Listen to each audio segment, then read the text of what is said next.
Bienvenue dans cette capsule vidéo sur la ponctuation. Dans cette leçon, tu vas apprendre à identifier des signes de ponctuation et à comprendre leur rôle dans une phrase ou un texte. Tu trouveras le lien de téléchargement de la carte mentale dans la description de la vidéo.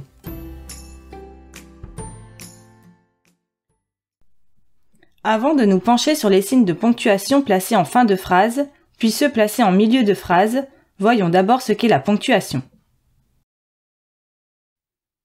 La ponctuation est l'ensemble des signes qui facilitent la compréhension d'un texte. Ces signes peuvent se placer en fin ou en milieu de phrase et peuvent avoir plusieurs rôles pour aider à la lecture.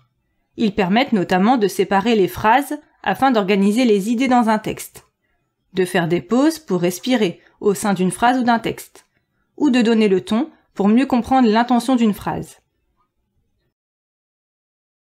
Maintenant que nous savons ce qu'est la ponctuation et à quoi elle sert, voyons plus en détail des signes de ponctuation de fin de phrase.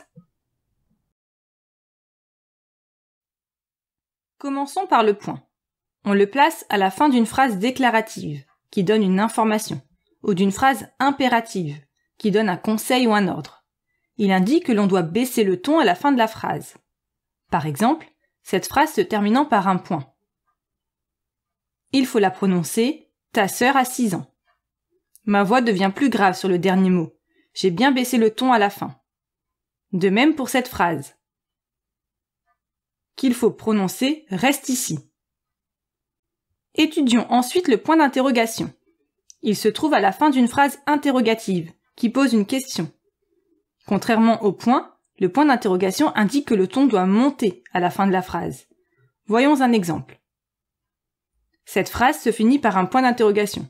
Je dois donc monter le ton à la fin, ce qui donne « Ta sœur a bien 6 ans ?»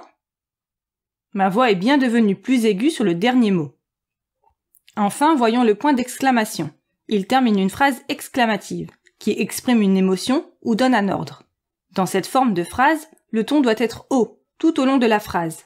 Par exemple, cette première phrase se prononce « Ta sœur a déjà 6 ans ?» Ma voix est aiguë sur toute la phrase. De même pour ce second exemple. Reste ici. Il est maintenant temps de nous pencher sur des signes de ponctuation de milieu de phrase. Voyons tout d'abord la virgule. Elle permet de séparer des mots ou groupes de mots, soit pour lire par groupe de sens, soit pour faire une pause, prendre une respiration dans la phrase. Par exemple, dans cette phrase, nous pouvons voir 2 virgules. Il y aura donc 2 respirations. La semaine dernière, nous avons vu Lulu, Papy et Mamie. La première virgule permet de séparer le complément circonstanciel de temps, la semaine dernière, du reste de la phrase, tandis que la seconde permet d'aérer la liste des personnes grâce à la pause. Cela rend la phrase plus facile à lire et comprendre. Ensuite, penchons-nous sur le point-virgule. Ce signe permet de séparer des phrases qui ont été regroupées en une seule, car elles étaient liées par le sens. Voyons un exemple. Le matin, Julie travaille en classe. L'après-midi, elle fait la sieste. Les deux parties séparées par le point-virgule pourraient être des phrases distinctes.